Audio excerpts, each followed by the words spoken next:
Cold and flu season happens, and when it does, your skin deserves comfort.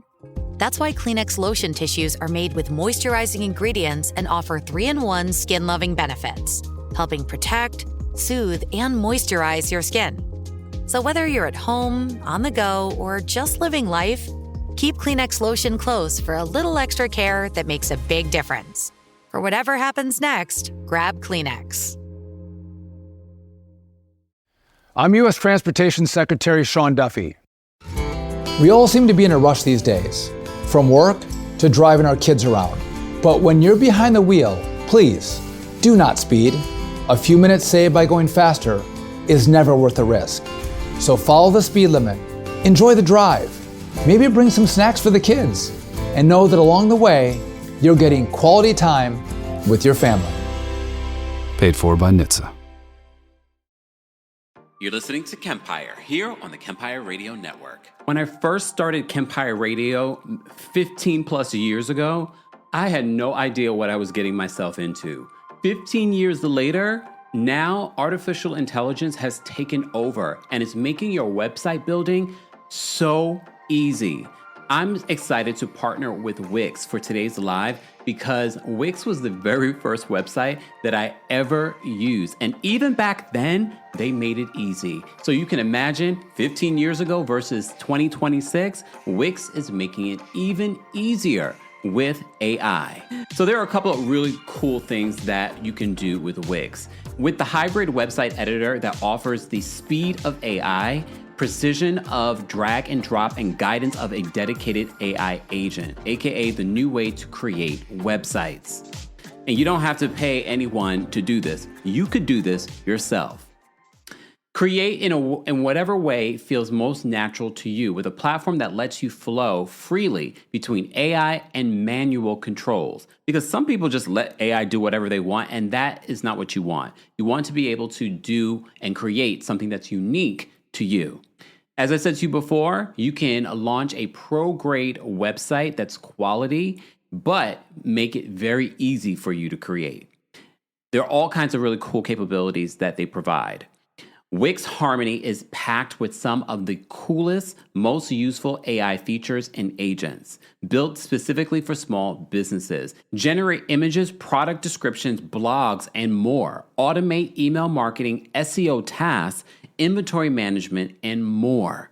You even get an AI agent named Aria who can help you build your website or take care of business.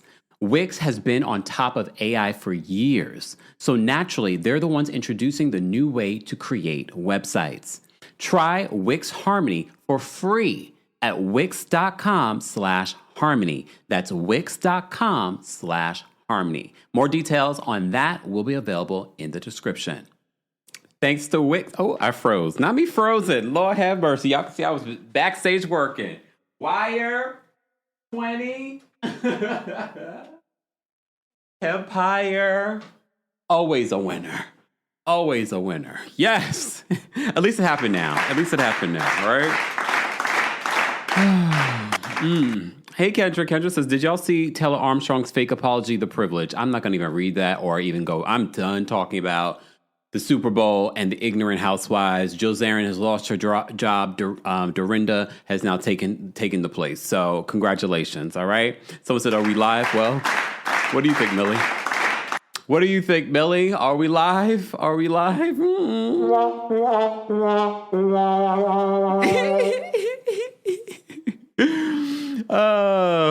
know what? My guy Lewis says, when the live freezes, that means it's about to be a good one. Well, let's hope that that's what it means, okay?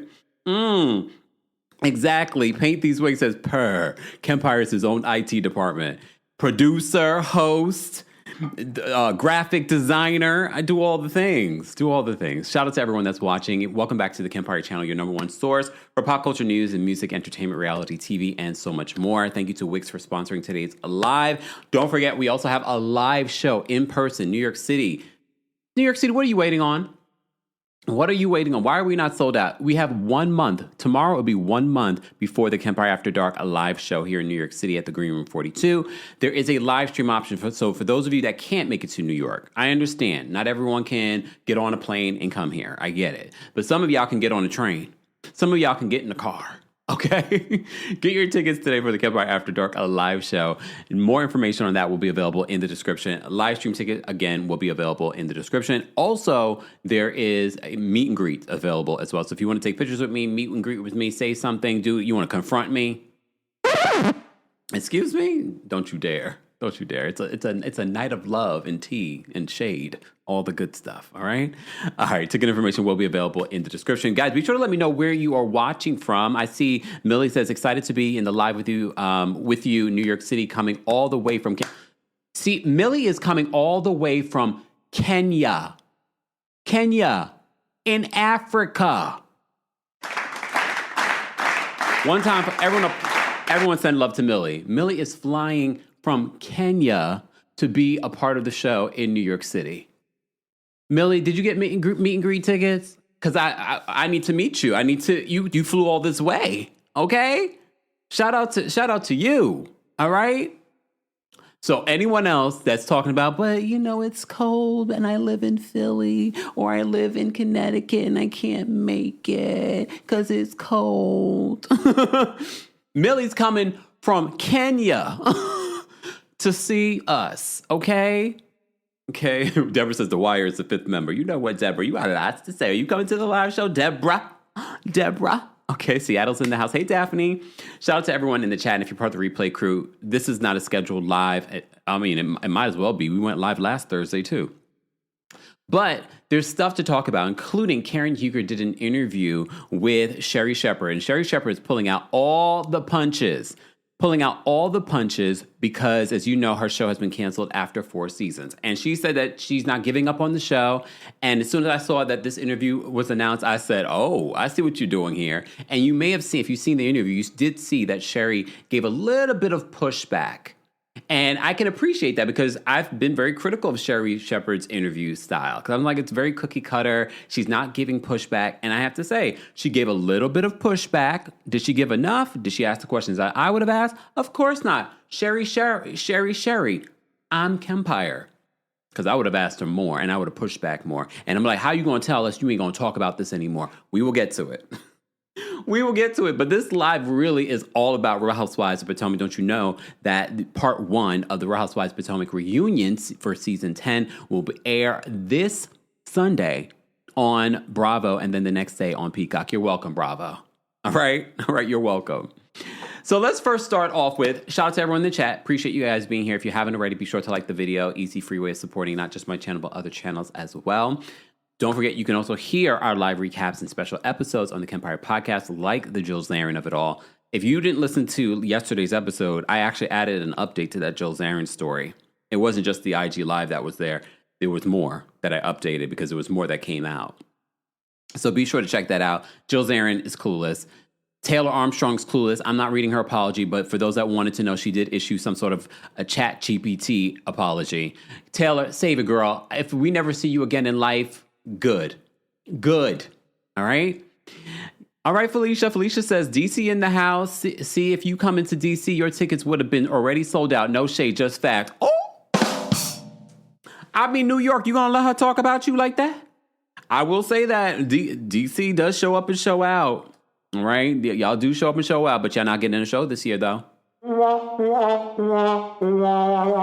this year. You never know. Maybe in 2027. I don't want to be in proximity to, that man that's in D.C. I think he's stinking up the place. Once he leaves, y'all gonna have to sage out D.C. Just saying. Okay. All right. But yeah, guys, welcome back to the channel. We are going to get into some Real Housewives of Potomac news. First of all, what have I always said about pay attention to the reality TV star that goes on a press tour after the reunion? Have you noticed quite a few different interviews with Ashley Darby, including the one that was included in when I dropped by Morally Corrupt podcast with Rachel Lindsay? Pay attention to the reality TV stars that go on a press tour after reunion.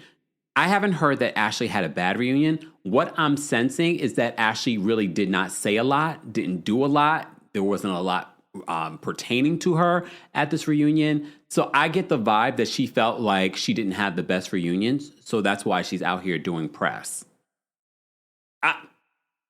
That's what I'm getting. I haven't heard that, but based off of her behavior, that's what I'm getting. Okay?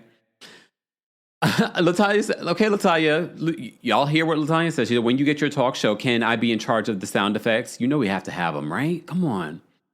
That's the one thing I have to say I missed about the Wendy Williams show coming from her radio show to daytime. I was like, where are the sound effects at? Like they did it for a minute. For those that remember the early years of Wendy Williams, they did it for a hot second, but it didn't last, which I didn't like. And also, even before Wendy, I used to love seeing that on Rosie O'Donnell's daytime talk show when she had her sound effects. Right? Come on. I am a daytime TV nista. I remember all the things, okay? All right. Back to this. Ashley, press tour. There we go. Ashley is still talking about the Charisse of it all. I can't even blame her. I'm going to defend you for a hot 0.2 seconds, Ashley. This is your fault, Charisse. You went and sat down on Sherry's couch and did a whole interview about your son's hookup, and your son was in the audience. He wasn't even on the couch next to you. Your entire segment was about your son's hookup. You weren't promoting anything. Maybe you're promoting yourself. I don't know. Well, I guess that's what she was doing. She was promoting herself to be on Real Housewives of Potomac to the point. See, and I told you, Sherry, this is why your show got canceled. Sorry. Look, the way you should have came out, you should have had Karen on before you had Charisse on. That's why the show got canceled. And I said that facetiously before, but now I'm actually like, no. Whoever booked her and decided to have Charisse on the show to talk about a hookup with this young man should be fired. No, I'm playing. Don't fight. I mean, technically already are. Okay, I'm just saying. No glory in that. Shout out to the cast and crew. Hope you guys all are finding work. But whoever booked her, and y'all had a 10-minute segment with Charisse about her son's hookup. Nothing else. She wasn't there to promote anything else. It was just about a hookup. If I was a producer, I'd be like, do we really want to do that? Do we really want to do that? You already know that, because at this particular point, they already knew the writing was on the wall for the Sherry Shepherd show. I was like, if there's any hope left in saving this show, Charisse is going to sink us. And she did. And now you want to bring Karen out? I don't know. It might be too late. All right. If you missed it, we did a whole full report on Sherry Shepherd show, the state of daytime talk. We did a whole episode about that. It's actually worth watching because it was a great discussion on what exactly is happening in daytime. But we shall see. Don't be surprised. Call me now if you start seeing Sherry do different theatrics in order to get those ratings up. Don't be surprised. Don't be surprised at some of the guests she will have, some of the things she might say. Don't be surprised. Okay? Paint These Wings says Charisse is boring. And the show was already lackluster. Why would you bring Charisse on? Like, you want to... I told you the reason why they probably brought Charisse that particular week. We had a snowstorm here in New York City. I'm sure they had a lot of guests that canceled. So they were probably pulling for like, oh my God, who could we have on? You should have called me. I'm being facetious, but I wouldn't. If you called me, I would have showed. I live in New York. I would have showed. I'm like, Sherry, let's talk the hot topics, girl. Sorry. Focus. I'm in rare form. Shout out to Nico for getting the nails done today. Yes, come on, nails. Yes, didn't Nico do a good job? And my toes. Yeah. Mm-hmm. That's why I'm late. I'm not late. Y'all didn't even know I was going live. All right. So, as I said to you before, bring it all the way back. Elephant brains on, okay? Ashley's on a press tour, and I think she may have had a quiet reunion or not the best reunion in her head. So she felt like she needed to go on a press tour to kind of drudge up more interest. She's also had a lot of backlash on social media. And I'm sure she notices it as well because it's in her own comments in regards to how people feel about Ashley. And it seems like she doesn't know whether or not she's going to... Thank you, Bree. Bree says, it's not too late to call Kempire, Sherry. Y'all are hilarious. It's too late. Too late. All right. Can we please have some Damon Daddy merch? That's not for me to make. That's not for me to make. Okay? All right. So anyway, back to this. So Ashley Darby, shout out to our friends over at No Chaser TV. Make sure you're following them. I love the fact that they watch all the things so I don't have to. Okay? Follow them on Instagram. Follow them on X. Follow them all the places here on YouTube as well. Okay? Shout out to my boy Chase. All right. Let me play for you what Ashley said about the Charisse of it all and the run-in that she had with Candace during Ultimate Girls Trip. I have a lot of thoughts, so I'm going to be stopping and going, okay? One of the biggest shockers this season was your confession about hooking up with Charisse's son, Jackson Jordan. What made you want to tell Charisse that in the moment? It's been just kind of sitting on me for a while. It's been sitting on... Not sitting on me. Okay, girl. For 2 years now. Oh, my. And, I wanted Charisse back on the show. Yeah. I have. And... Now she's saying that she wanted Charisse back on the show. This is how she's trying to spin it. She's always wanted to bring Charisse back on the show. I mean, we've seen it, at least from Giselle's side, constantly enforcing Charisse on us. I almost told her umpteen times, right? And I was going to take it to my grave and just be like, because Jackson was like, I keep my love life. If you know Ashley, she was not going to take it to her grave. I've told you multiple times, I've heard from very reliable sources, the season was lackluster. I told you that you're going to see Ashley and Giselle working overtime to make things interesting and self-producing this season. Who's right? From my mom. And I was like, but that's also my friend, granted she had given it her blessing jokingly in the past. Now she's spinning it. And look, I don't believe that Charisse was really giving her blessing. I think Charisse was being funny, right? I think she was being facetious when she was like, girl, you should be my daughter-in-law. I don't think because if that was really the thing, I think she really would have been like, okay, you guys should go on a date, blah, blah, blah. Or she would have said that in that moment when you brought this information to her. She seemed a little uncomfortable. She did. She was like, can you be my daughter-in-law? She would actually ask that. She would actually ask that. Be my daughter. Now, you see what she's doing here? Now, all of a sudden, you used to always ask me to be your daughter-in-law. Oh, I always wanted to bring you back on the show. Here's a reason to bring you back on the show. Really?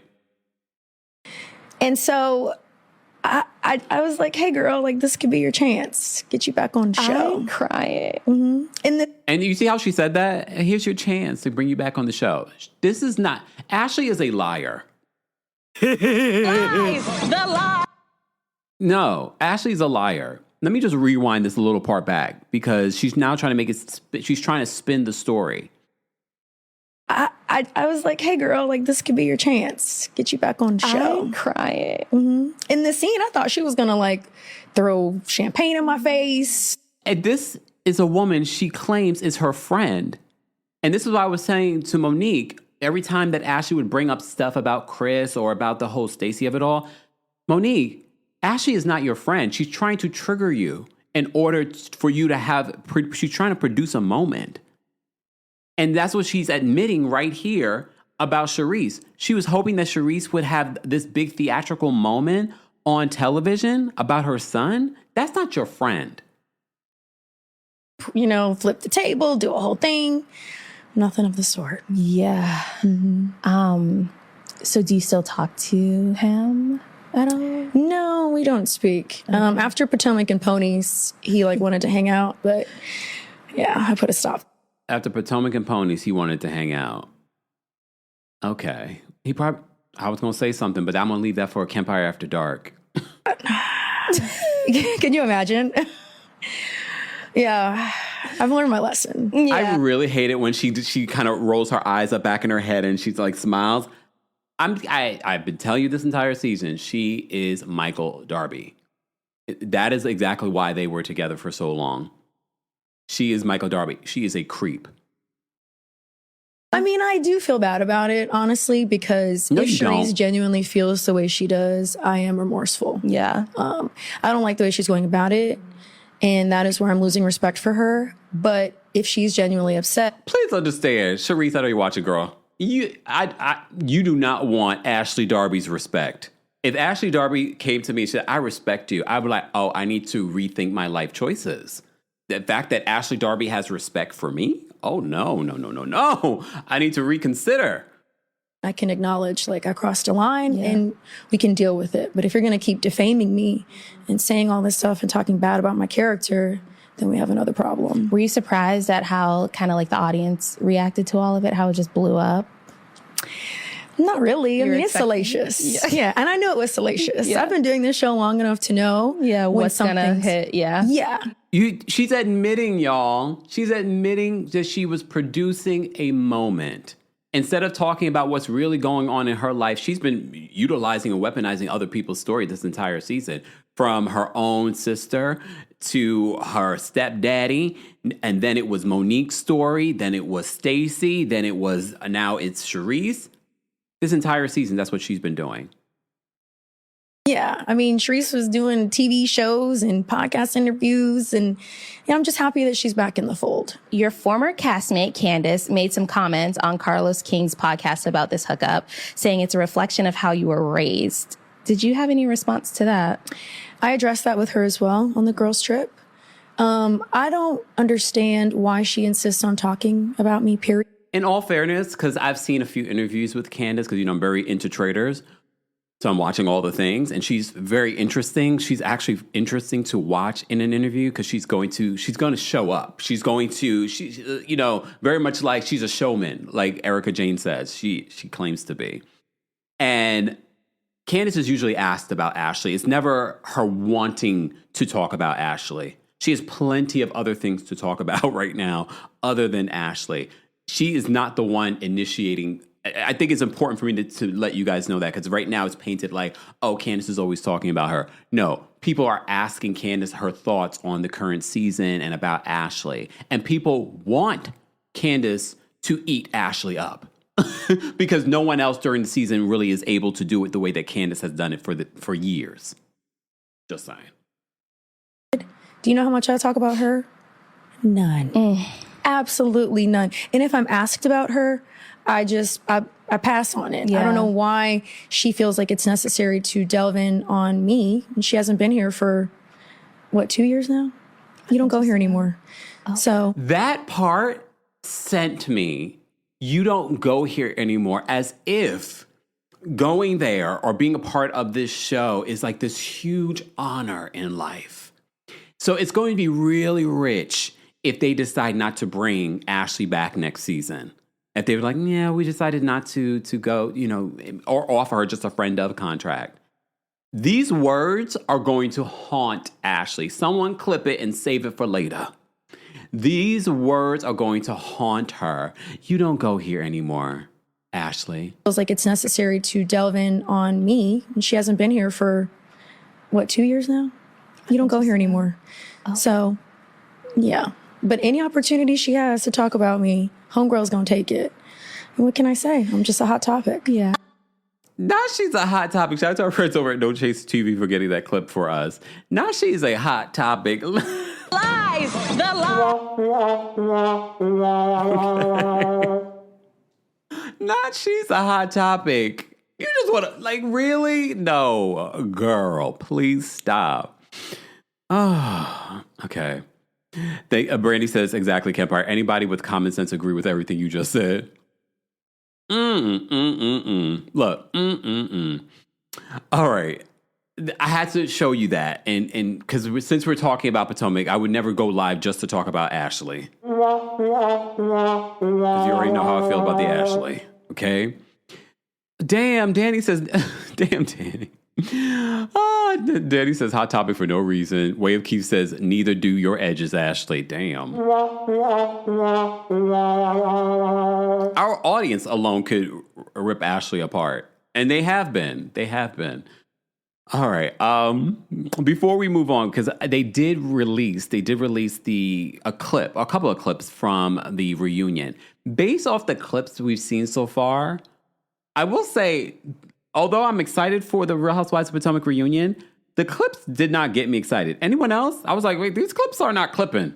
But, it is only part one, but we shall see how it goes. SquareBiz, thank you so much for the super chat. SquareBiz says, according to Queen Sheba, Heavenly reported Simone to HR trying to get her fired for being violent and claimed that she was not feeling safe around her. Reason why Heavenly was late to the cash trip. Well, Heavenly told on herself.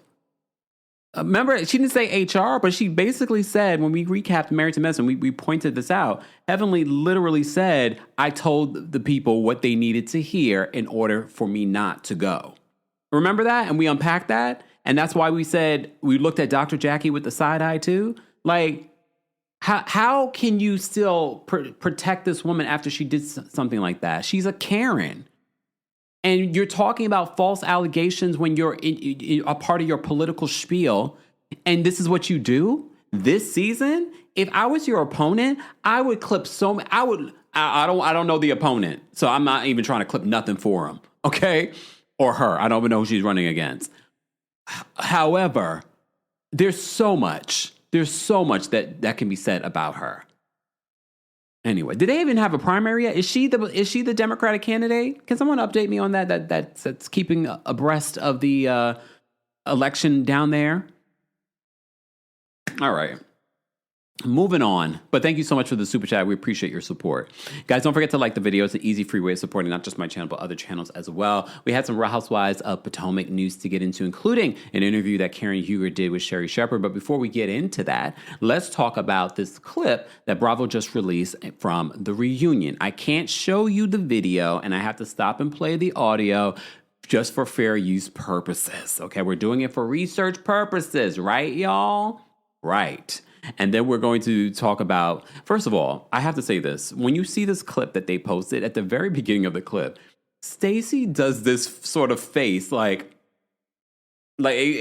slow motion as she turns over to Andy. I'm like, what is going on, Stacey, right now? What is this face that she's giving?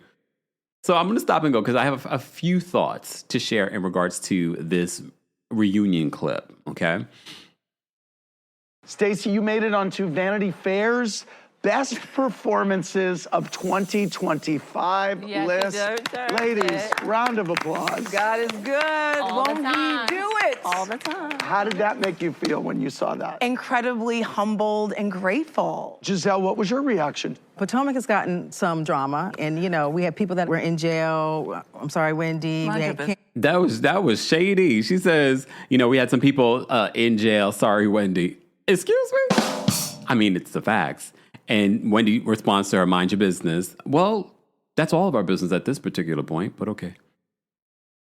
And it was just like, oh, this is positive. So, congratulations. Wow. Yeah. I will say this. According to sources, after Wendy's arrest, I had some very reliable sources say to me that Giselle does not like the direction that the show is going in regards to Karen's DUI, Wendy's arrest. Like, she feels like she's a part of how the show came together and why it was so successful. She's an OG. So she doesn't like the narrative that's being painted of Potomac, even though she's part of the reason why it's being painted that way. Maybe not the arrest and legal stuff, but just saying, okay? Thank you. Stacey, do you consider what you do on the show to be a performance? One could say that is exactly what these ladies take issue with when it comes to you. I think that one of the most beautiful things about my QVC videos coming to light is that you are able to see that I always was the same person. I think it's very... Andy makes a face. Andy does his usual I'm like, I'm not sure if I believe that. Clear. You were performing for QVC. Yeah, it's a job. That was your job.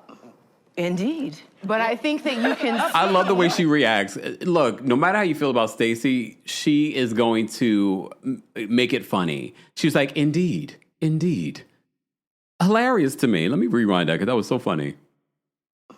Indeed. But I think it's very clear. You were performing for QVC. Yeah, it's a job. That was your job. Indeed. But I think that you can see... my personality, my genuine joy of being alive. I think that you can see... Here's the thing. Yes. Is there somewhat of a performance? Look, you get a portion of who I am when I come up here and I present to you guys. Maybe a more elevated portion, but it's still a part of me. You know what I mean? Even when you come to see me at Kempire After Dark on Friday, March 13th at the Green Room 42, tickets in bio, tickets in description. That's still a portion of me. Maybe it's a dark side of me, but it's still a portion. Is an elevated portion of me? Yes. Is an exaggerated portion, but it's still a portion of me. So when I watched those clips of Stacey for QVC, I don't believe she's creating like a whole other personality. I think it's still a portion of her personality. It's not like she's completely acting like she's been given a script by QVC. No, they've given you like certain points on how to do your job, but it's still part of your personality. She's still going to put on a particular tone and voice. The voice that I put on when I present a story to you guys, well, this voice is probably going to be different. And you probably notice this when I do a pre-recorded video. That voice and how that video is done is a little bit different, also depending on what I'm talking about. Right. Let's move on. All right. Before we move on, though, today's live show is brought to you by our friends over at Factor. You know I love me some Factor. I recently just got some Factor meals. There are a lot of meal services out there, but Factor for me, there's just really great options, so many different options, especially as someone that doesn't love to cook or someone that's just very busy. This is your opportunity to have quality meals built for you that you can get in like 2-3 minutes. So cold days, big goals, no time to cook. Factor makes eating easy with fully prepared meals designed by dietitians and crafted by chefs. So eat well without the planning or cooking. So you're getting quality, functional ingredients, including lean proteins, colorful veggies, whole food ingredients, and healthy fats. No refined sugars, no artificial sweeteners, or no refined seed oils. Okay, so you're getting quality meals that fit your goals and schedule, healthier eating, calorie management, more protein. 100 rotating weekly meals to keep things fresh and delicious through winter. Options include high protein, that's something I'm always looking for, especially working out. A calorie smart Mediterranean diet, GLP-1 support, which we've been talking about recently here on the channel as well, and ready to eat salads. Plus, the new Muscle Pro collection supports strength and recovery. Of course, I've gotten you a discount over at Factor. Head to factormeals.com/Kempire50off and use code Kempire50off to get 50% off and free breakfast for 1 year. Eat like a pro this month with Factor. New subscribers only, vary by plan. 1 free breakfast item per box for 1 year while subscription lasts. Okay, more details on Factor will be available in the description. Thank you to Factor for sponsoring today's Friday Live. All right. Cold and flu season has a way of sneaking up on you. 1 minute you're fine, the next you're sniffling nonstop. And when that starts, your skin feels it. That's where Kleenex lotion facial tissues come in. They're designed for moments like these, when comfort really matters. With moisturizing ingredients like coconut oil and aloe, they go beyond just handling the sniffles. Kleenex lotion tissues protect, soothe, and moisturize your skin. Because let's be honest, using whatever's nearby, like toilet paper, fast food napkins, or even the back of your sleeve, isn't doing your skin any favors. You can't predict sick days, but you can be ready for them, especially during cold and flu season when taking care of yourself or someone you love means paying attention to the little things like keeping skin comfortable when the sniffles won't quit. Kleenex lotion is that small comfort that makes a big difference, so you can focus on feeling better and getting back to life. For whatever happens next, grab Kleenex. Some mornings feel like a marathon before your feet ever hit the floor. which is why the little wins matter. Guessing your password on the first try? Win. All green lights on the way to work? Win. Finding your car keys in the first place you look? Miracle win. And breakfast? It's got little wins of its own, like grabbing the new Oikos protein shake and getting 30 grams of complete protein without even trying. We call that a big little win. Or pouring Silk almond milk for 5 essential nutrients and giving your cereal a little extra goodness. That's a sweet win. Give your coffee a swirl of international delight for a delicious mood booster. And let Activia yogurt handle gut business with billions of probiotics. Win and win. And right now, another one. Get $5 when you spend $10 or more on participating breakfast favorites. Win, win, win. Get more details at morningsupgraded.com. Mornings Upgraded. I'm U.S. Transportation Secretary Sean Duffy. We all seem to be in a rush these days, from work to driving our kids around. But when you're behind the wheel, please do not speed. A few minutes saved by going faster is never worth the risk. So follow the speed limit, enjoy the drive, maybe bring some snacks for the kids, and know that along the way, you're getting quality time with your family. Paid for by NHTSA. Runs through when you see those videos. I agree.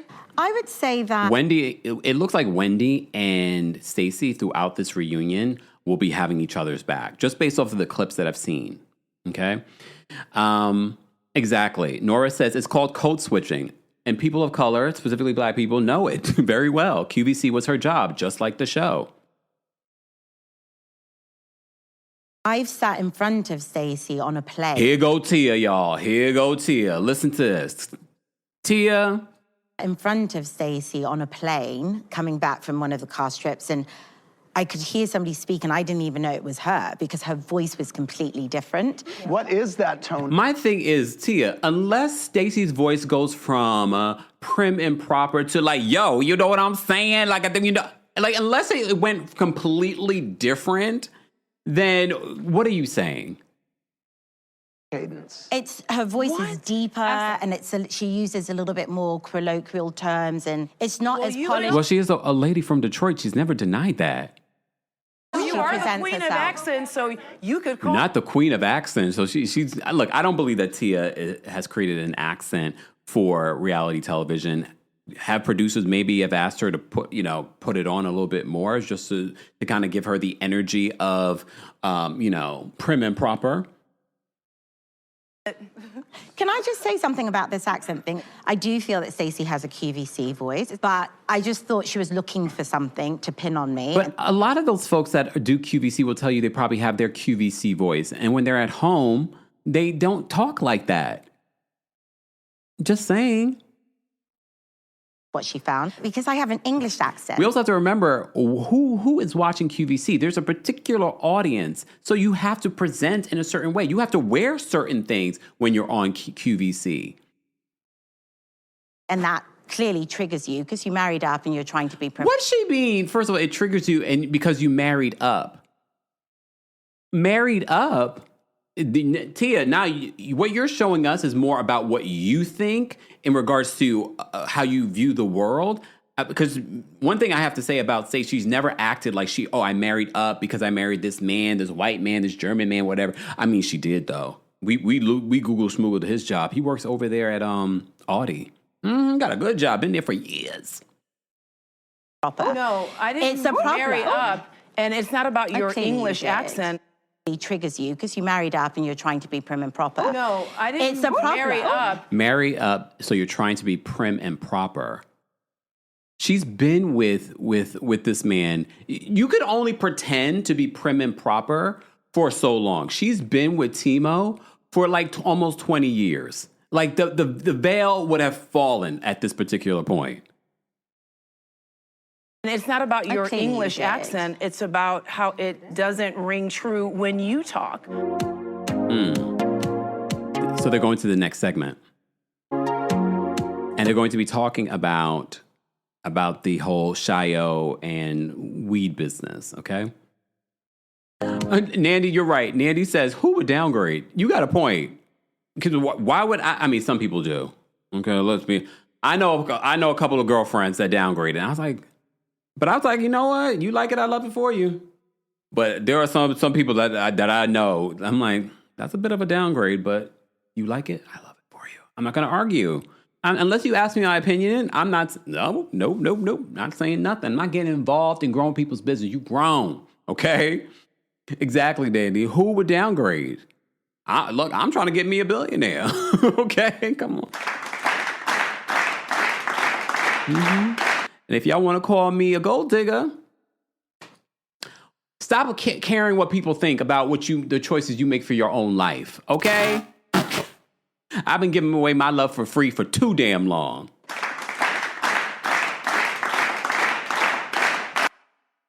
All right. Anastasia. Damn. So what? Mr. Bell imagines said Candy. Well, I think in Candy's next life, she will be dating someone on her level, if not bigger. Alice said at last year's reunion, you were adamant about not opening your own cannabis line. You trying to start your own, Happy Eddie? Oh, are you? Huh? Stacy? Yeah.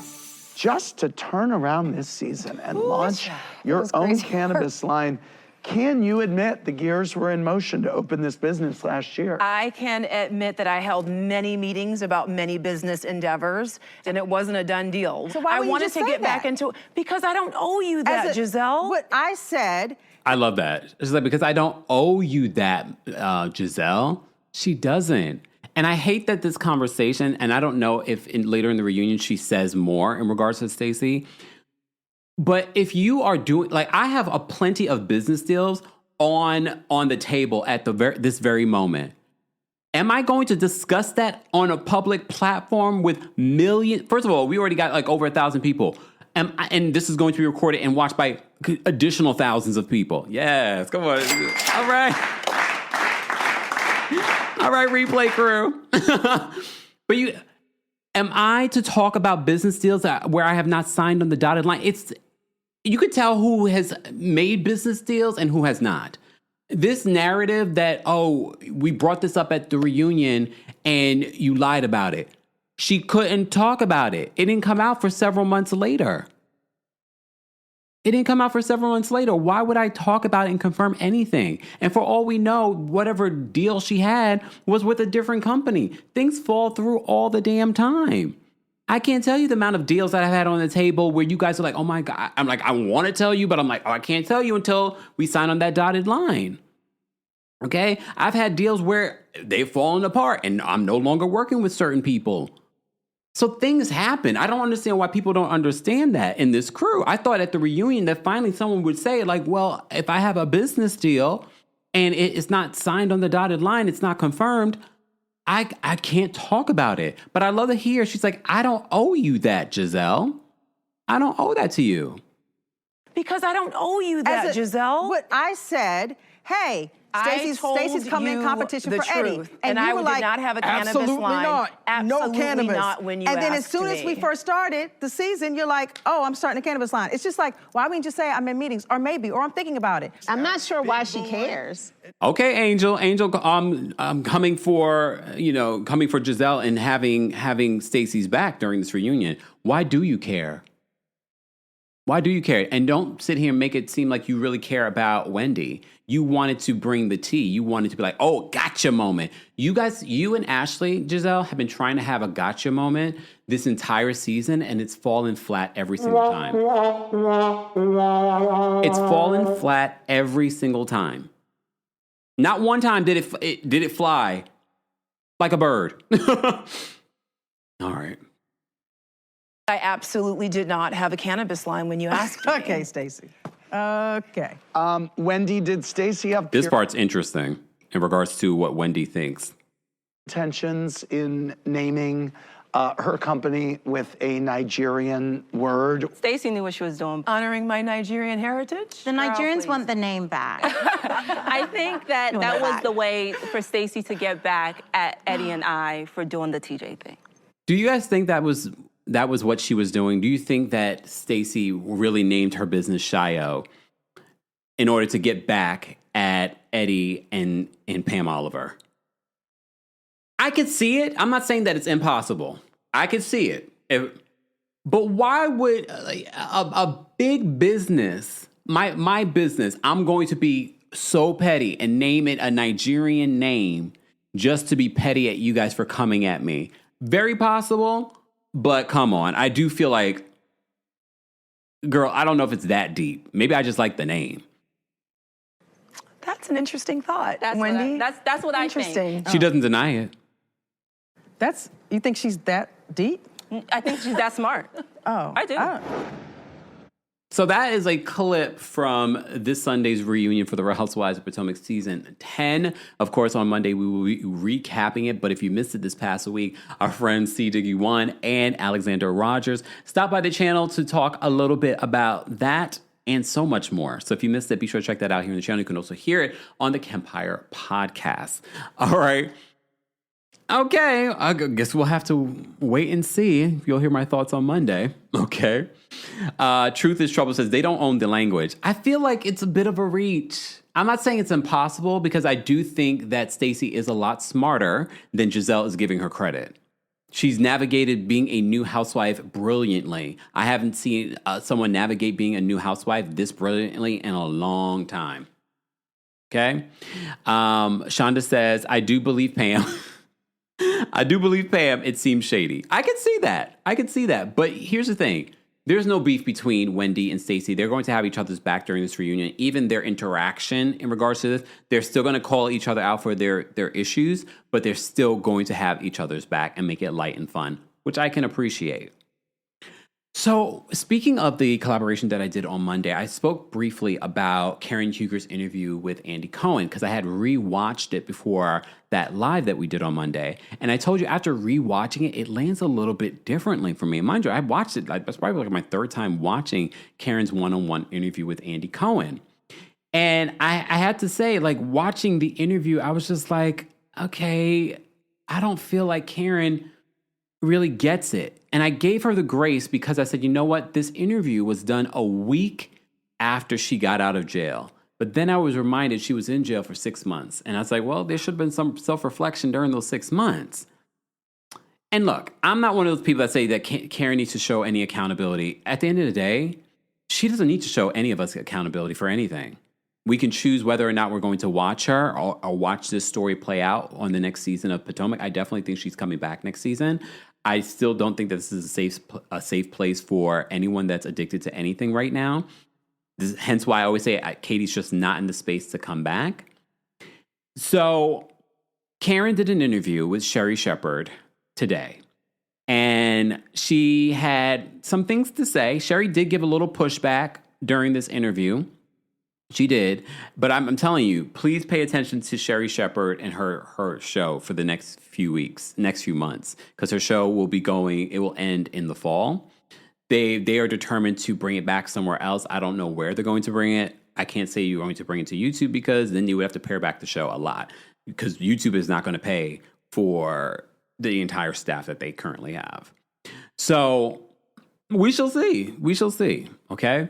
So Karen did this interview with Sherri, and I'm gonna stop and go and play this for you guys because I have a lot of thoughts on some of the things that she's saying, and I'm sure this will be my fourth time listening to the interview today, so I might have new additional thoughts. While I'm doing that, if you haven't already, be sure to like the video. It's an easy, free way of supporting not just my channel, but other channels as well. And today's also brought to you by our friends over at Factor Meals. So I get it. You did not complete your New Year resolution. That's okay. It's not too late. You can start today, and I have the best option for you. You don't have to cook your meals yourself. You can rely on Factor. Factor is the sponsor of today's live, and I'm so excited because we've been working with Factor for a very long time. I just had some of my meals, and I've tried so many different meal services over the years, and this is one that has stuck for me because at the end of the day, you want food that works for your lifestyle, maybe protein, maybe vegan,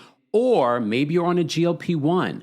Factor has something for everyone. And they have different types of meals from breakfast to lunch and dinner and snacks. Cold days, big goals, no time to cook. Factor makes healthy eating easy with fully prepared meals designed by dietitians and crafted by chefs. So eat well without the planning or cooking. They have quality, functional ingredients, including lean proteins, colorful veggies, whole food ingredients, and healthy fats. That's the most important thing for me, is that you can rely on whatever you're eating with Factor. You know that's going to be quality and not something loaded with things that are not good for you. No refined sugars, no artificial sweeteners, no refined seed oils. They have rotating weekly meals to keep things fresh and delicious through winter.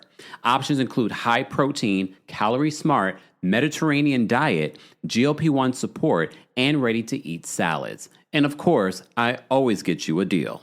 So head to factormeals.com/Kempire50 off and use code Kempire50 off to get 50% off and free breakfast for 1 year. Eat like a pro this month with Factor. New subscribers only, varies by plan. 1 free breakfast item per box for 1 year while subscription lasts. Again, more details on Factor will be available in the description. Thanks for Factor sponsoring today's Live. We appreciate them. Again, more information on them and everything else Kempire will be available in the description. I've seen some of your comments.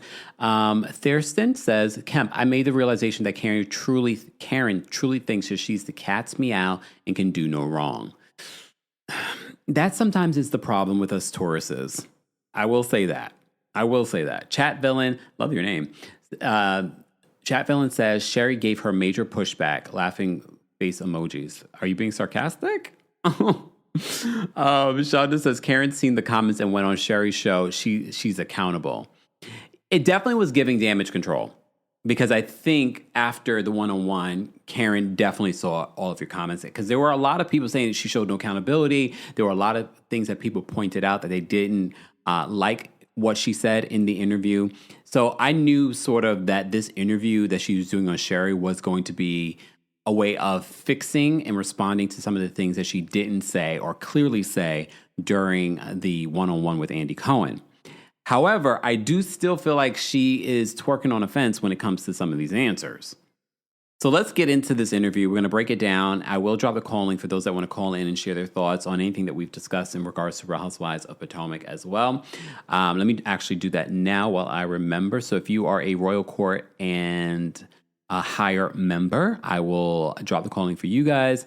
And Team Kempire members, I'll drop the call link for you guys in just a moment. Let's play this interview from Karen. I just want to start off and say you look amazing. Thank you. And look at you. Thank you so much. And I even talked about... I will say Karen does look great.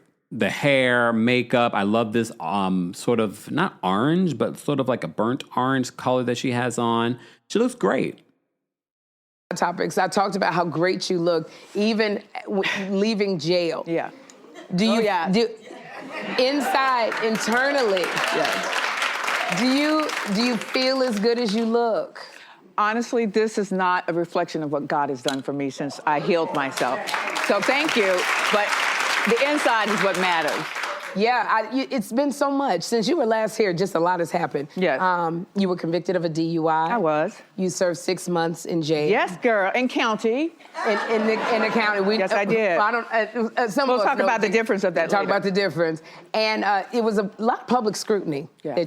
One thing I will say is that I felt like Karen was in control of this interview. Yes, I do feel like Sherry gave her some pushback, but I definitely felt like Karen was very much in control of this interview. Okay? Like she had her talking points of what she wanted to talk about. Had to face. So how are you holding up, Miss? Well, let me say this. The scrutiny that my team did go through, which was on social media, they let... So she's confirmed right here that she was looking at everything that you guys were saying on social media. She says her team did, but I think Karen was there looking too. What was being said. And I think it's important to know how people are feeling and receiving my message. So I respect their opinions, but that is just that. It's their opinions. I feel that, and they have a right to their opinions. So there's no knocking it, there's no running away from it, but I know my truth. I know what I went through. And I am so happy and so at peace right now to be on the other side of it, but so grateful to sit here and to tell my truth. Right. So thank you. Well, you know, because I can understand like being at peace and telling your truth. But what you went through is very serious. Well, let's talk about that. Yeah. Let's talk about that because some of the scrutiny was they don't think I've gone to jail. They think I had a facelift instead and went on vacation. I did see some of those comments. And I think some of you even called in and mentioned something like that. And I was like, come on, guys. We saw the Thomas Jefferson concubine arrest footage. We know she went to jail. Okay? Daphne, yes, the venue stream is the same as the live stream. Yes. All right. Well, what was that like being in jail? Let's talk about that because I wasn't in jail. I was not in federal. I was not, and so I didn't have the cushy white collar situation. I had hardcore. I was on a metal bed facing a cold cement wall for 6 months. Right. So let's take away the laughter of that. That's a reality. Yeah. And I don't want anyone to experience what I experienced, but I wasn't alone. So I made it through, and me and God just had a good old time dancing together in there. And when you were in there, because like you said, you and God made it through. It wasn't, anybody who's been to jail, hell, I served 8 days, not even near 6 months. Why was Sherry in jail? I forgot. I remember her talking about that 8 days in jail. What's she going to jail for? But even sitting there, and I'm not making light of what you went through, but even sitting there in that time, it just was, it hit me when I was in there. Sherry, you did something wrong, and this is why you're here. Let's talk about that, too, because, look, I want to be clear, crystal clear. No one should drink and drive. I was wrong. Let's be clear, okay? She heard what you guys were saying. She heard what you were saying, that she wasn't showing accountability. Okay? Absolutely dead wrong. I'm so grateful no one was killed. No other person was hurt. Yeah. I'm so grateful to be alive. I could have died. There's so many gratitudes, but yeah, the reality of being inside is your liberties are gone. It's a humbling experience. Yeah. But it's an empowering experience if you don't fight it. If you take it for what it's supposed to be, which is to better you and to continue on my healing of addiction. That was really important. I couldn't understand. The timing was just surreal. I'm coming out of treatment where I think I'm healed. And I continue treatment inside. So you got treatment inside? Pay attention to some of the things that she said. Karen is also really good with her words and sort of like maneuvering, because there's some moments where I'm like, So she's saying that, you remember, the reason why she didn't attend the reunion was because she went to rehab. So she's making it seem that when she went to rehab, she came out of there, I don't know if it was like 30 days, and she was like, I'm better. And I'm sure a lot of people that have gone to rehab probably feel that way after, now they can hear, see things more clearly than they did when they were using. I did. When I say I was teaching the classes, that was treatment. I was also learning. I taught NA and AA. And not, So she's now saying, because she heard what you guys were saying, she heard what you were saying, that she made it seem like she went in there and she was teaching the girls about their addiction. Well, now she's spinning it, saying that, well, no, I was also working on my own stuff by being a part of this class. So I want to say this, Karen, I'm a fan. But how were you teaching the class when you were in jail? Only a person, I'm sorry for cutting across you, but only a person who has experienced what I experienced can teach it. You can have an opinion about it, but you really don't know what I went through. And so you really don't know why I felt compelled to lend myself to, and I say there's a lot of younger women in the county jail with me, because if I could stop one from coming back through that door, I've done my job. And no, I am a mama bird. So that didn't change. It just brought it out more in me. And anyone that's spoken about Karen, I know Candace has said this, Kiarna has said this, Giselle has even said this, that this is something that she likes to do. She likes to mentor. I think there comes a time, though, where you have to, in order to be the best mentor, you got to be willing to learn. You got to be willing to listen. And based off of what we've seen from the one-on-one to this interview, I don't know she's willing to listen to the criticism. I am the best teacher because I have the experience. I have the degree in that.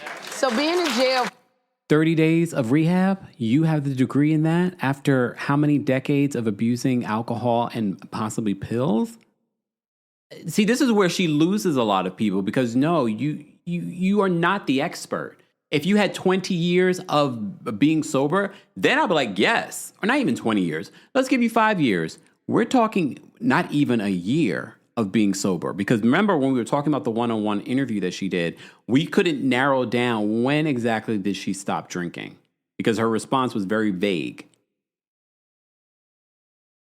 I am a mama bird. So that didn't change. You know, it just brought it out more in me. So I am the best teacher because I have the experience. I have the degree in that. So being in jail for the 6 months, I remember watching you on Andy Cohen. Yeah. You're very open. You're very open about being in recovery and staying sober. Yeah. So now you got a lot of attention on you. The triggers that made you go to this alcohol to get in the car and drink and drive, like you said, somebody could have been killed. Yeah. You could have been killed. How are you handling that now?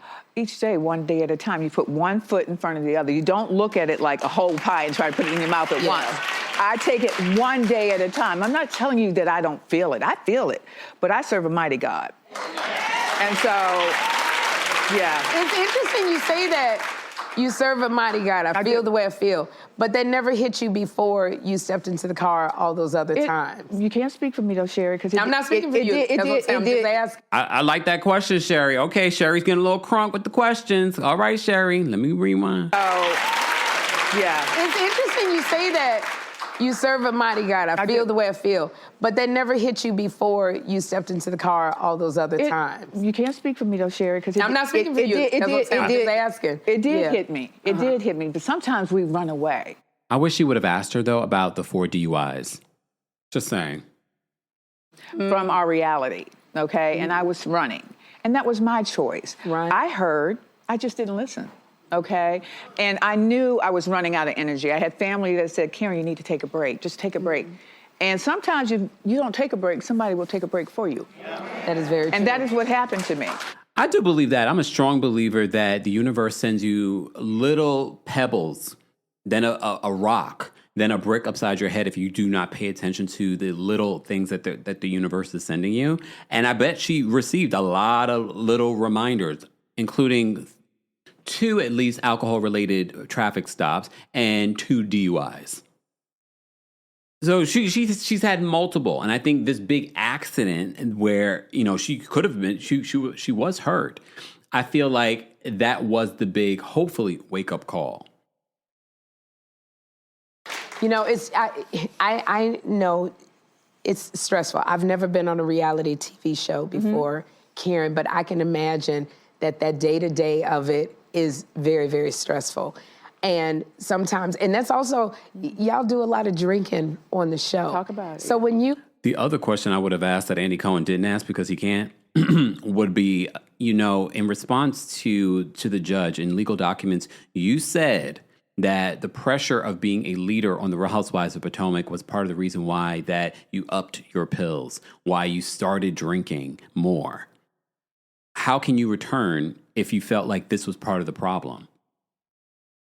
Would do these shows that I saw before, years before. Were you sober? When you I was sober except for in Monique's house. Monique will tell you that the fireballs hit that night. Okay. But my discipline, I thank God for my parents who taught me, you got a job to do, you wake up and do your job. So you could say I was a functional addict at that time. So it was... So she admits at that particular point that she was a functional addict. She's also saying that when she would work with Real Housewives of Potomac, she wasn't drinking. And we did notice that. Remember, there was that scene where they were wondering why Karen wasn't drinking. She was just like, I'm not going to drink, especially because they were making points about her drinking over the years. So it seemed that at one particular point she stopped drinking around these women. I knew when to have the pills with the alcohol and my cocktail. It was never in front of the cameras. You're not going to catch me melting down. But I'm not proud of that. But you asked me a question, and I'm trying to be as transparent as I possibly can. Because we have to end it here. We have to... Pay attention. So this is what caught me. Because I don't expect Karen to do another sit-down talking about her drinking or the pills or anything like that. She's saying, we got to end it here. What you mean? What you mean? Karen, this will always come up. And if you think that the women on your show are not going to bring it up, I wish you luck with that, because they're going to bring it up. Someone's going, at some particular point, going to call you Thomas Jefferson's concubine.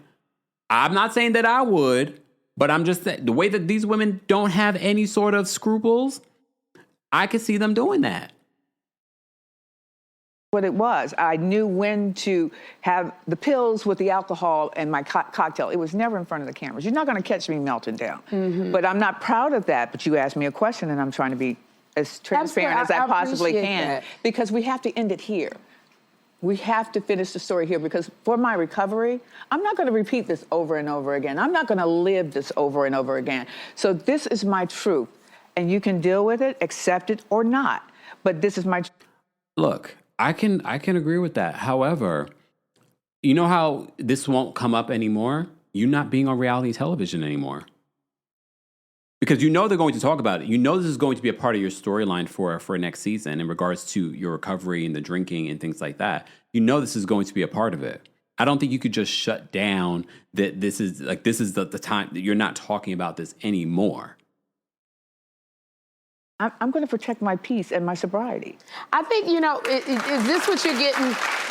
Let me go back to the recovery. Yeah. So again, being in the situation, doing Real Housewives, and knowing this is what's going on, how do you think you're going to be able to stay disciplined to not go to that place that you were before when we saw that video? I think definitely not lessening the impact of the severity of what I did, but seeing my babies through a glass window and the pain that put them through. She also said that 20 years ago, her children pointed out that she had a problem with alcohol. 20 years ago. 2 beautiful children. I didn't think about how they would feel looking at their mama through a glass window. Yeah. So that alone keeps me grounded. I never want to put them through that again. I can't imagine. Yeah. And they were soldiers. My son ran my company. My daughter helped things along. It was just, they stepped up. But when I saw them visit me through that glass, I was sober. That was it. When you think about the severity of what could have happened, yes, and you were sitting in jail, what did that do to you? Thinking about, literally, if the worst thing had happened. I'm going to tell you, Sherry, in my mind, the worst thing that could have happened was I killed someone else. I couldn't have lived with that. So I thank God that I did not kill someone else, because drinking and driving is wrong. It's one thing that I heard. She said drinking and driving is wrong. So, I was knocked unconscious. You guys hear some of it. You don't hear all of it. I don't know how I got out the car. So, again, I give that to my higher power. Yeah. But so now Karen claims that she was knocked unconscious during that accident. Yeah. Do you understand when you say, I got your piece, and that's what you need? You need peace. Oh, you do. To keep moving one foot in front of the other. But do you understand? I know you get a lot of backlash online.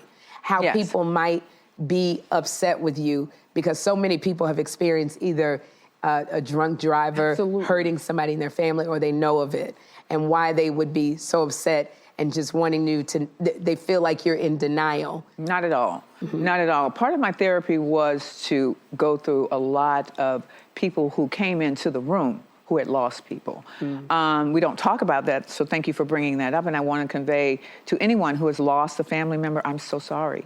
I'm so, so sorry. I wouldn't want anyone to go through that again, or ever, period. But it certainly hit home. I studied it. I understand the impact of it. I will never drink and drive again. That will never happen.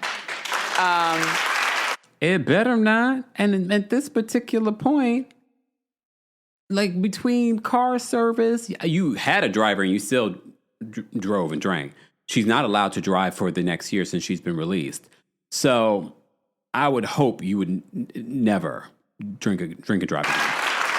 And when the opportunity presents itself, I'd like to speak to that. I'd like to try and help bring awareness to that, because no better person that I've been blessed with this platform, okay? So I have a responsibility to tell my truth and to share it with the world if they're willing to listen. I understand the pain. I've lost parents, so death, it's a different death, but still to lose your child or your loved one because a drunk driver hit them, there is no forgiveness there, none. There's no way. There's no way you can get over that. So that goes on, and the only thing I can do is lend my hand now, if they'll have it.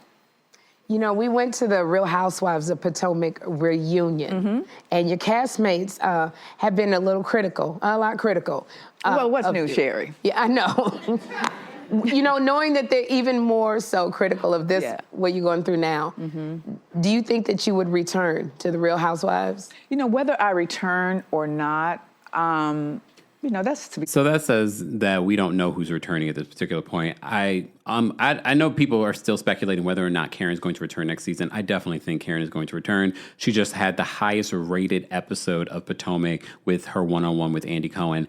Definitely think that Karen will be back next season. Do I think she should be back next season based off of her sobriety and things like that? I don't know. I don't know if this is a safe space for someone that is struggling with the things that she's struggling with, especially because it's so fresh and new. But look. As far as my castmates, they have a right to question because I told them nothing. I'm glad she's owning that. I'm glad she's owning the fact that in season 9, she told them nothing. She said she would be vindicated. Remember that? But listen to what she says next. Absolutely nothing. This was my journey. I took my sobriety serious, and I can't always take the girls on the cast seriously, okay? Because she's now saying that she took her sobriety seriously. You weren't sober at that particular point, though, Karen. Okay. I need a storyline, too, and I'm quite often it. Yeah. So that tells you that I can take it. So no matter what they say, I know they love me. I know they were praying for me. Underneath it all, you guys don't see it, but we take care of each other. So while they have a job to do, I'll just charge them commissions if they try and use me as a storyline for this, because that's unacceptable. I hear you. And please understand, if Ashley and Giselle are returning next season, they will use you as a storyline. They're going to use someone. They're not going to have their own personal storyline because this season, Giselle was talking about her father's will. That's been resolved, not in her favor. So what will Giselle be talking about next season? Just asking. What will Ashley be? Ashley will be weaponizing something. I hear you. It's a different Karen Huger that I'm seeing sitting here. Is it really a different Karen Huger? Like, you know, I honestly, let's be clear. I really feel I'm the same Karen Huger, just clean. Okay. Just clean. And I can see you. And we don't. You dropped the grand dame. Is there a reason why you dropped the clear? Let's be clear. She did not. And I knew it. Who else knew this when she said that in her video during the season 9 reunion that she was dropping the grand dame? I knew that it was not going to end there. I knew it. And she confirms it in this interview.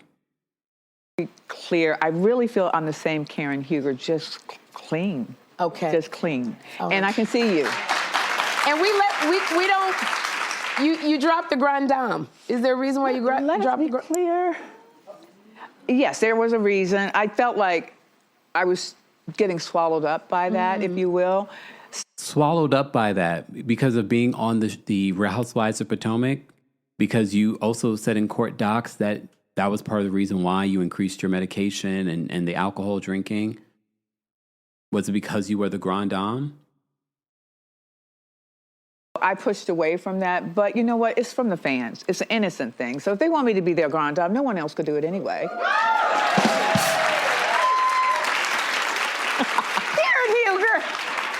I love you so much. I love you. And thank you for really... Say what you want about Karen Huger, though. She will give you a line. She'll definitely give you a line. She did it during her one-on-one with Andy Cohen, and of course, she's going to do it here.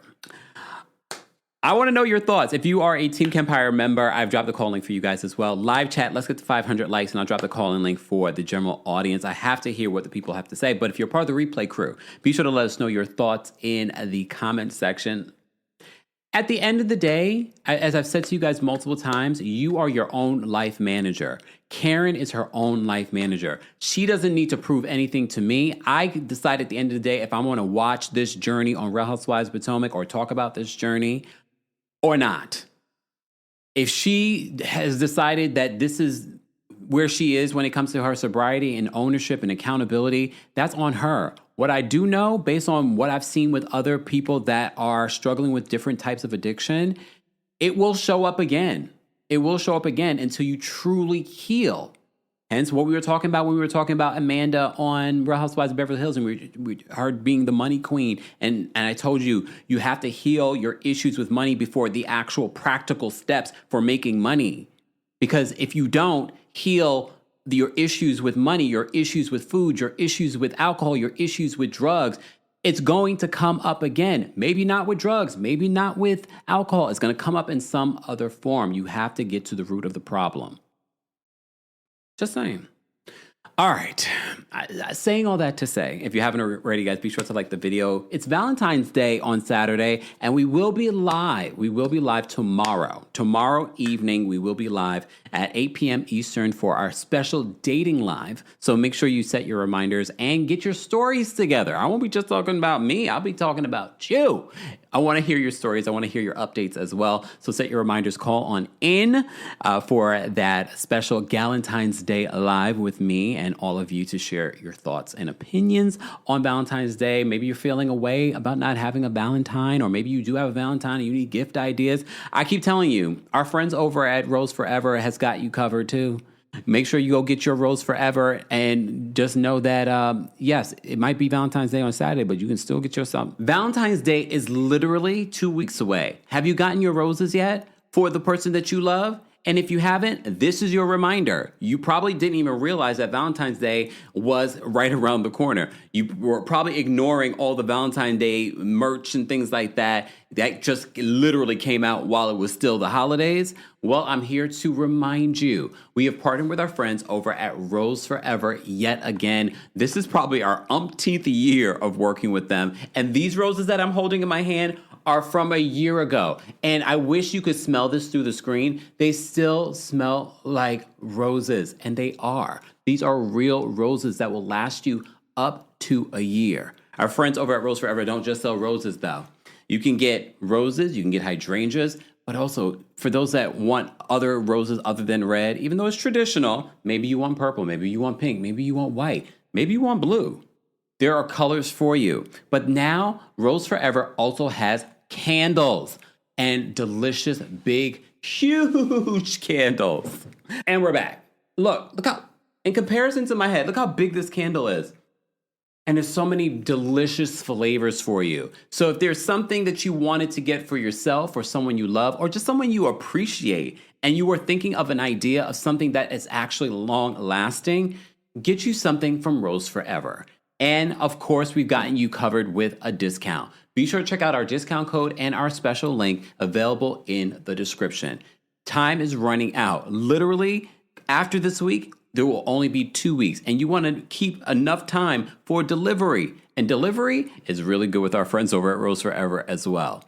Get your Rose Forever, something that will last you and something that people will look back at and like, oh, I remember the person that got me that, and they got me that last year. It's still beautiful. It's still luxurious. Get you something today. More information, again, will be available in the description along with your discount. I'm U.S. Transportation Secretary Sean Duffy. We all seem to be in a rush these days, from work to driving our kids around. But when you're behind the wheel, please do not speed. A few minutes saved by going faster is never worth the risk. So follow the speed limit, enjoy the drive, maybe bring some snacks for the kids, and know that along the way, you're getting quality time with your family. Paid for by NHTSA. Some mornings feel like a marathon before your feet ever hit the floor, which is why the little wins matter. Guessing your password on the first try? Win. All green lights on the way to work? Win. Finding your car keys in the first place you look? Miracle win.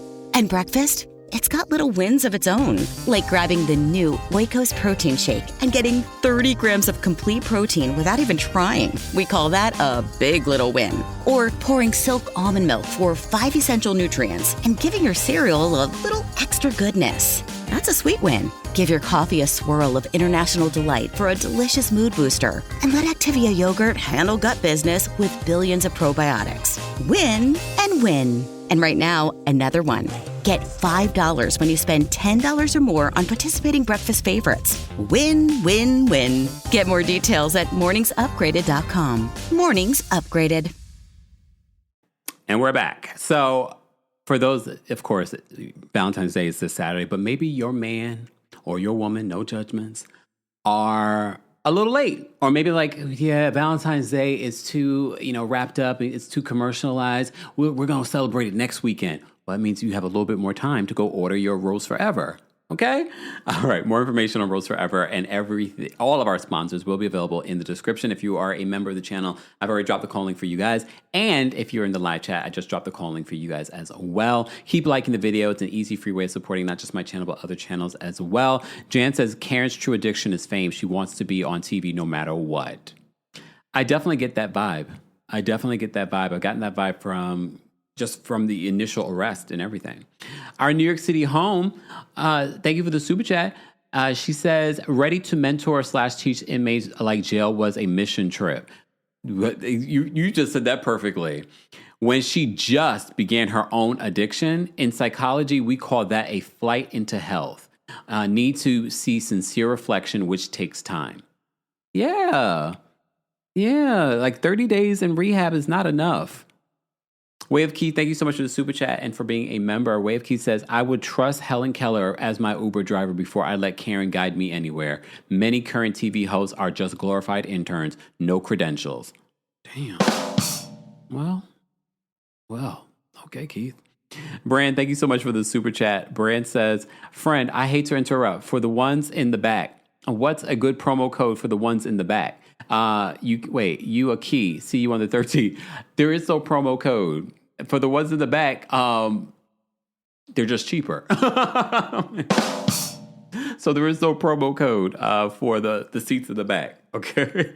All right. Anyway, get your tickets, guys. Kempire After Dark live show. It's literally tomorrow will be a month till our live show here in New York City. It's the only live show I have scheduled for 2026. I'm not coming to DC. I'm not coming to Atlanta. I'm not coming to California. I'm not coming anywhere else. So go get your tickets today. If you can't come to New York City, there is a live stream option. And you'll be able to keep that live stream option for a week after the show. So even if you're coming to the show, sometimes you get wrapped up in the show and you're like, damn, what was that thing he said? Maybe you want to get, if you can, I'm not telling you that you have to, but if you can, get your ticket. Okay. All right. Let's get to some callers and then I'm going to wrap this up. All right. We've got Angel backstage. Hey, Angel, what's going on? How are you? I'm well. How are you? I'm good. Sherry, are you okay? I had a dream that we were saying that in the audience at your talk show, but I'll tell you that another day. So I think Sherry's getting a little bit more harder with her questions because she's like, the show's already canceled. Why be fake nice? So she let Karen have it a little bit. And I appreciate that, but it's a little too late because the show's gone. And Sherry was in jail for tickets. So that's why she had a bunch of unpaid tickets. So that's why she was in jail for 8 days. 8 days? Oh. Okay. Yeah, and I feel bad for them because county jail is nasty. So I know Karen went through it. So that's gross. But so I think Karen definitely, like she said, she listened to what we said about the last interview and she got her Olivia Pope on and course corrected a lot of things because we were getting on her head about the lack of accountability. But I think Karen is 100% delusional if she thinks she could have an addiction for 20 plus years and thinks that this is the last time she's going to talk about it and people are going to let that go. Like Karen, it's a process. People still have questions and it's not going to change overnight. So just accept it, answer the questions, be gracious about it, and understand that as a public figure, you have to be a little bit accountable unless you want to step out of the public eye. So those are your two options. That part. Because I feel like there's still some questions I have, but okay. Thanks, Angel. I have many, but she's not going to answer them. Bye, Kim. Bye. Okay, wait. Thank you so much, SC. Okay, this is why I was confused. SC says, I thought she was talking about your flowers behind you. Oh, the promo code's in the description. How many times I got to say the same thing? That's why I thought you were talking about the live show. The promo code is in the description. In the description.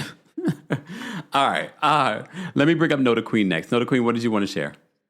Hey, Kempire. I wasn't even about to call in until this Karen interview foolishness because I was not about to watch it. Ooh. I think part of the problem is Karen needs to be interviewed by another former addict because she keeps using that nobody knows what I've gone through to skirt accountability. Although we don't know your individual experience, you are not the only addict in the world, Karen. This is why people are saying it's statistical. Like, this has been well researched. People are saying what they're saying because it's been shown to be proven before. 20 years and you've been in jail for 6 months. And also, it's easier to be sober in jail because you don't have access to the things that have been, it's not around you. Time. You're not tempted.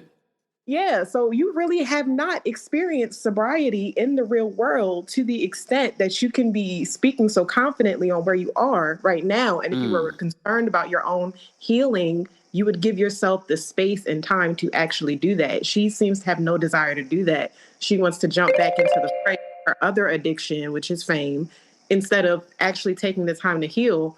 And Karen is not going to receive the grace that she needs if and when she does relapse. Oof. And that's going to hit hard. Oof. Nota Queen, thank you so much for calling in. She brings up a very valid point. Very valid point. All right. Keith is backstage. We're going to bring up Keith next. Keith, what did you want to share? Hey, Kempire, how are you? Oh, well, how are you? I'm doing pretty well. But I just wanted to say the Grand Dame, she has this God complex about her that I just can't really resonate with, because in what universe do you think you can be an alcoholic for 20 years and be sober for 6 months because you were forced into prison, and now you think you can start guiding people to the way of sobriety? And this is why I've never really been a major fan of Karen, because she has a God complex and this superior complex that a lot of people like to say Wendy has, but it's really Karen. She really thinks she's bigger than the program, and someone do need to take her down a notch. And jail definitely wasn't it, because she knew once she came out, she was going to be bigger and bigger and better than ever before, because people were going to be focused on her.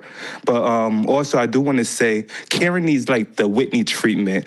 When Whitney was telling Meredith, drunk, you pill popper. Because my thing is, like, with Karen, I feel like the reason why she feels like she has a superiority complex, because no one is actually talking to her like she is an actual human. People are talking to her like she's better than them. They need to bring her down a couple notches so she realizes the reality that she's in.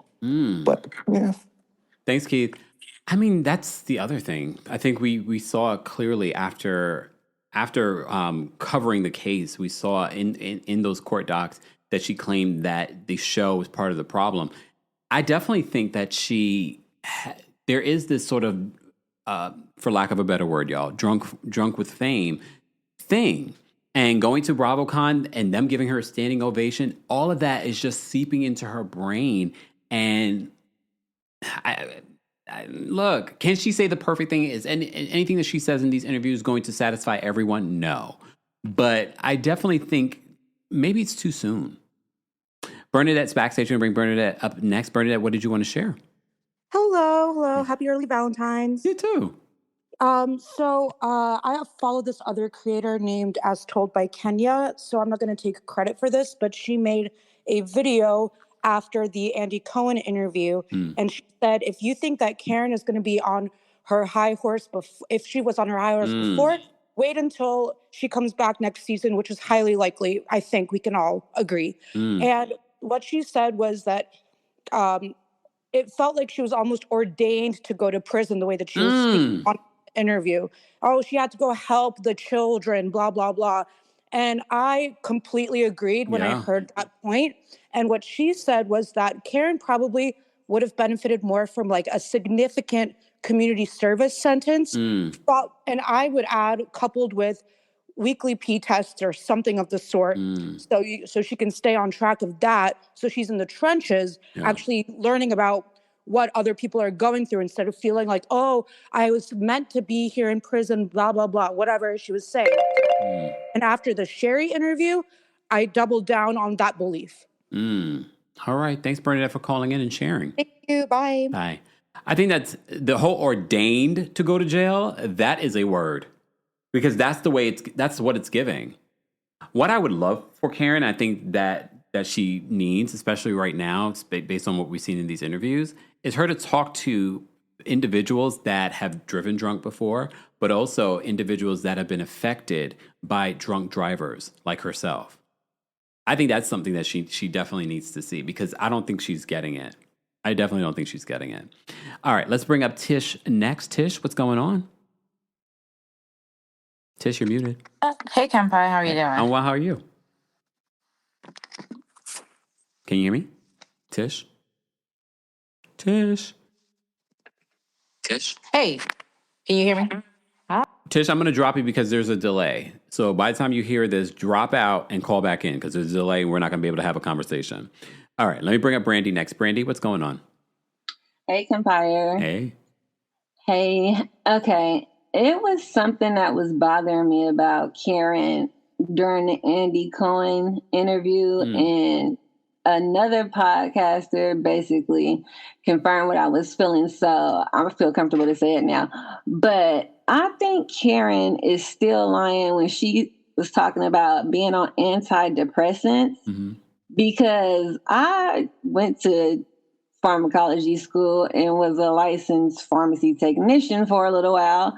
And with the knowledge that I have as far as prescription drugs and what I know about Karen, it seemed like she just can't really own all of it. So she's saying she was on antidepressants when I feel like she was on anti-anxiety medication. And then the podcaster was like, she was saying the same thing because she said she has a long history of taking antidepressants herself. And it's no way that antidepressants, combined with alcohol or not, they don't have the same effects as benzodiazepines. Like, We talked a little bit about that when she did the one-on-one. She talked to who about that? No, we talked about it a little bit when we reviewed the one-on-one. Okay, yeah, because it's like, and like what the podcaster was saying, is like so irresponsible to be saying antidepressants when it was probably anti-anxiety. Yeah. Huh? Maybe something else. Yeah, like because she was saying it's hard enough for people to get antidepressants without it being misinformation out there. Like you could be lit or addicted or anything to antidepressants. Like they don't work like that. Like that's not how it works. So Xanax and Klonopin and Valium is not the same as Prozac and Lexapro and Zoloft, So I just feel like Karen is she's just full of it, and that's disheartening. Yeah, disappointing. All right. Thanks, Brandy, for calling in. Thanks. All right. Let me see. I saw a couple of comments that I wanted to highlight. Hold on. Where did it go? Okay, hold on. Oizer says, yeah, I'm a pharmacist. It was giving Xanax with alcohol. Lord. Travel Trails Nature says, we're debating whether a black woman who served time for a DUI deserves a job, whether powerful white men accused of trafficking and abusing children get their names protected. The outrage is selective. Travel Trails, maybe you need to go talk with MAGA people, because the rage over the folks with the Epstein of it all, we're all very upset about that. So you might be in the wrong spot, because we over here think they also should be held accountable along with Karen. Both things can be true. Both things can be true. But right now we're not talking about the Epstein files, but we can. They all should be locked up, including the president, who's named in there more times than Jesus' name in the Bible. But we can go there. We can go there if you want to. But we weren't talking about the Epstein files, but we can. Because both things can exist at the same time. Karen Huger, are you trying to make excuses for Karen Huger driving under the influence 4 times that we know of? We could do both. We're not trying to protect PDFs over here. Just saying. All right. Let me try Tish again. Tish, are you there? Hey, Kempire, I'm here. How are you? I'm well. How you doing? I'm good. All right, so I feel like Karen is given inflated confidence, and it's inflated to the point of delusion. I also think she's given elitist. She's using terms like those girls and when I was in there and a mother in, and I don't know. There's nothing humbling about the way she's acting. No. Also, I feel like we've seen Karen not like chicken, right? Like she said, chicken offended her. It's the dirty bird, it's this. Why has the alcohol not offended her? Because even in that interview, she's never once said, I will never drink again. She's not acting the way, she acted like chicken came and hit her in the back of her head. Right. She's not doing that with alcohol. She's not saying, oh, this is the last thing. I am so sorry, I'll never drink again. She's not acting the way she was acting with the chicken. And someone said that during the interesting to me. one-on-one review that we did. They were like, she was leaving it open. So if we see her end up drinking in later seasons, she was like, well, I never said I was an alcoholic. Yeah, that's sad to me though. Very. Oof, that is very sad. Have a good one. You too, Tish. Wow. Oof. It's sad. It's a really sad situation. Okay. AO, Kennedy's backstage. We're going to bring AO next. AO, what's going on? Hey, Kempire, can you hear me? Yes. Perfect. So I'm actually a licensed marriage and family therapist, and there's like a lot, and I have my CADC, and so there's just a lot what's going your CADC? on with. It's a certification of alcohol and drugs. Okay. So working alongside like substance abuse and things like that. So it's just a certification. Okay. I think with Karen, when I hear her speak, it's a tendency for her to kind of speak to the public rather than really speaking towards what she is claiming as like, nobody's experienced what I've gone through. This is my life story, and really taking ownership of it. There's a lot of externalization still of my family saw that I had a problem.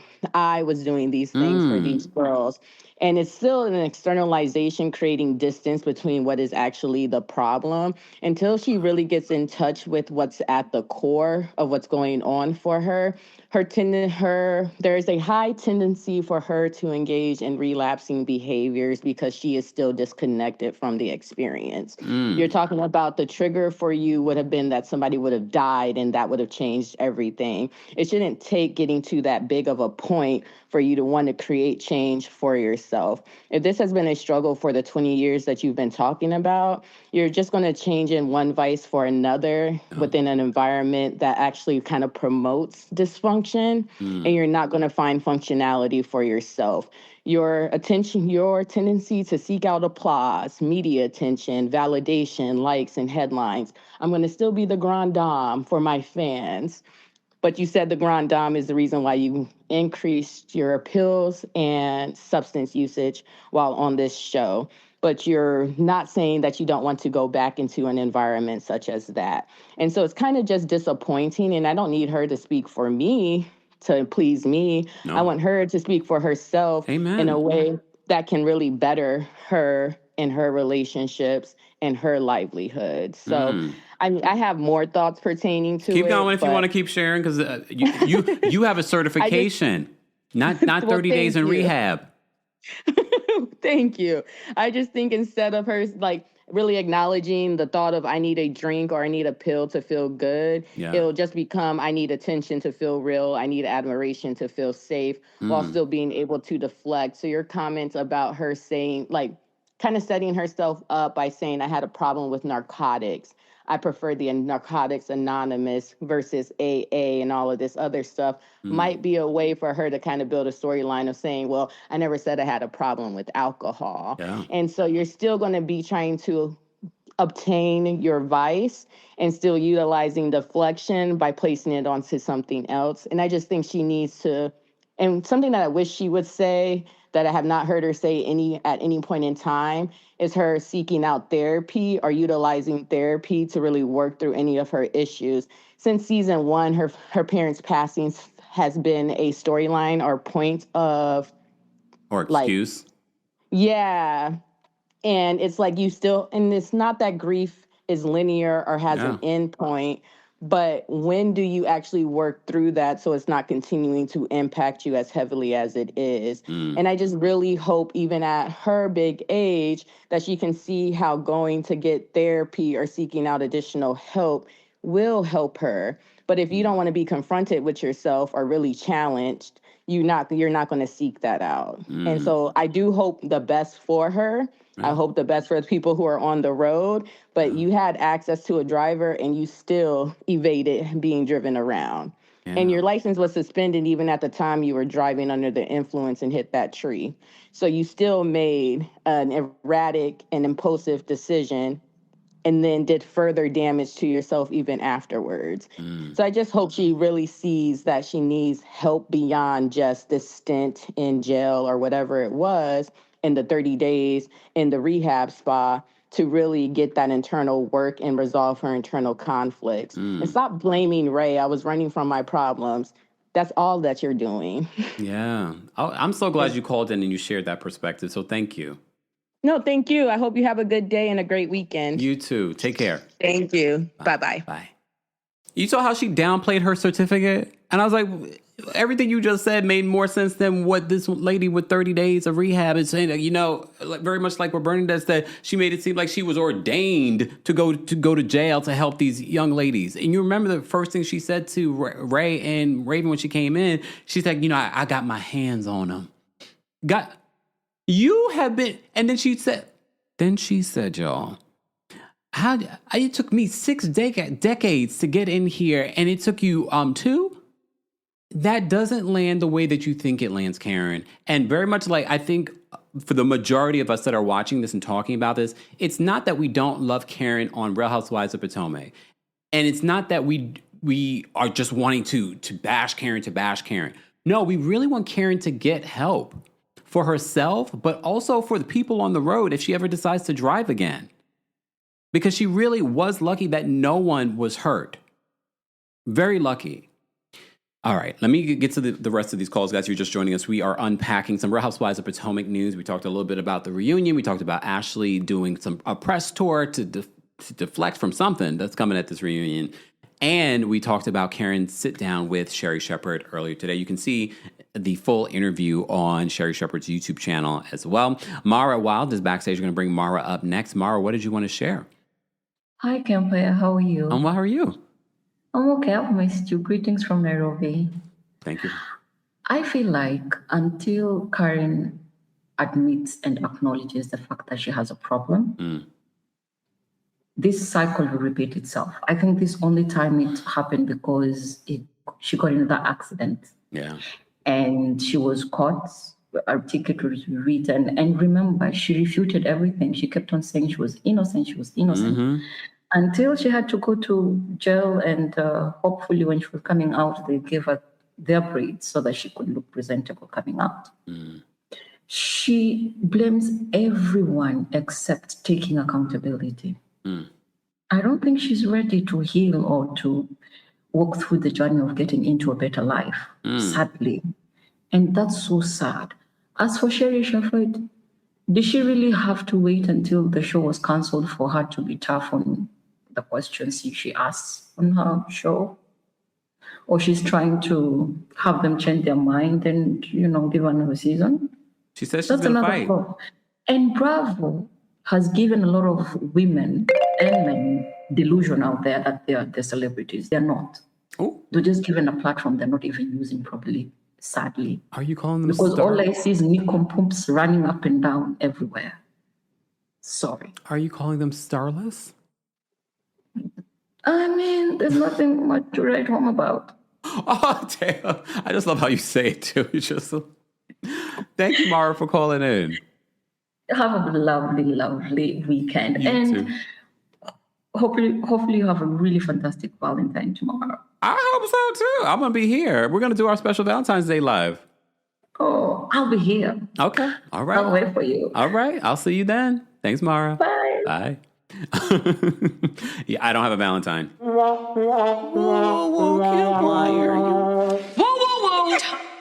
And I'm okay with it. Okay. All right. We're going to bring Chrissy up next. Chrissy, what did you want to share? Hey, Kim, can you hear me? Yes. Can you hear me?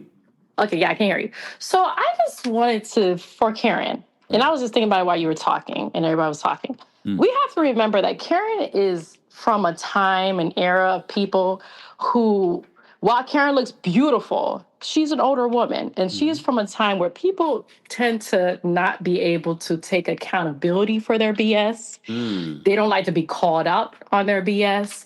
And also, she's grew up in a time where, that era, the act era, and the lines, snipping up lines, everything was just, alcohol would be like nothing compared to that era of time where people were just on everything, you know? And I feel like Karen is just downplaying it, and you just can't call her out on it. She just doesn't see the problem. And I still believe she doesn't see the issue because she didn't KILL somebody. So she's like, well, I'm okay. Y'all can forget about it. And no, we can't. We can't forget about it. And I have not lost somebody, unfortunately, from drunk driving, but working in insurance, I've worked on claims where people have been killed on impact. And I used to look up the people's names and see their obituaries and just see how they had big families. It was really sad to see. Yeah. So it just impacted me just off of that. And I just want to add real quick, in regards to Monique's not an idiot. The reason why Monique doesn't want to call out Ashley for what she's doing with bringing up Chris at random times is because Ashley wrote that letter for her during that situation. And I think she feels like she has to align herself with Ashley because Ashley did that for her. So that's all I wanted to say. Thanks, Chrissy. You're welcome. All right.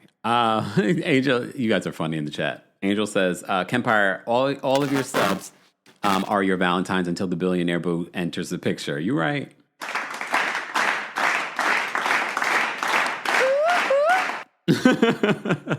All right, Duchess D is backstage. We're going to bring Duchess D up next. Duchess D, what did you want to share? Hi, Kempire. Hey. So on Karen, I have been saying for the longest time, as long as someone puts a camera in her face, that Grand Dame Act is going nowhere. And the fact that Bravo was right there the second she got out and Andy Cohen showed up to her doorstep a week later, of course she doesn't feel, she's not going to change or take accountability the way that we would hope she would, because if it ain't broke, don't fix it. And if they're still going to reward her for this full-on Grand Dame act, then keep going. I really do wish that both Karen and Bravo understood that maybe some time away from the spotlight would have done her some good. I understand she wasn't on camera while she was in prison, but I think she needed a little additional time away from the cameras to really to get herself together, to understand the severity of what she did.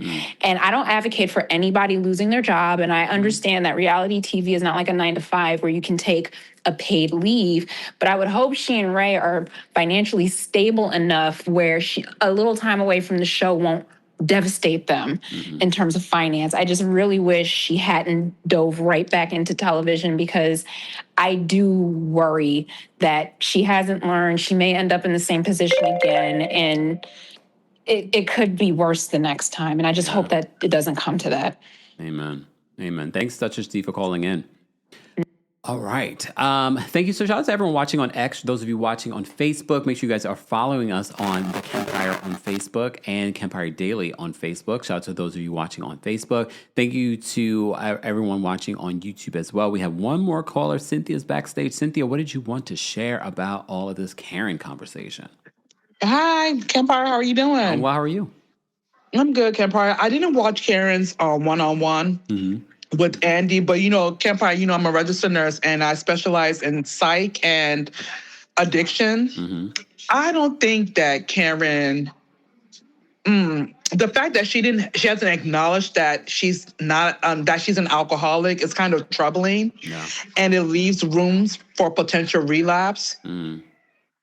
No. In my opinion, I could be wrong. No. She wasn't, I've seen clips of the interview. She didn't seem vulnerable enough for me to even think that she is even in recovery. Did she talk about going to NA meetings or AA meetings? NA meetings she talked about. Oh, she only talked about NA meetings? That's more than, that video that we saw, that's more than narcotics. That's alcoholism. But I'm just praying for a speedy recovery for her. And that's it, Kempire. All right. Thanks, Cynthia, for calling in. Thank you. Bye. All right. All right, y'all. On that note, I'm going to get up out of here. I appreciate you all being here. I hope you guys have a great rest of your Thursday. Don't forget, tomorrow we will be live at 8 p.m. Eastern for our special Valentine's Day Live, so stay tuned for that. Thank you to everyone that sent in Super Chats, Venmos, Cash Apps. We appreciate it. And be sure to check out the description in regards to all of our sponsors. I will see you all in the next one. Everyone have a great day. Thank you to our King's Guards. Thank you to our channel members. Thank you to our subscribers. We appreciate you guys. See you all later. Bye, y'all. Thanks for tuning in to Kempire here on the Kempire Radio Network. Don't forget to give us 5 stars on Apple Podcasts and on Spotify. And for more information on the podcast, head on over to KempireRadio.com.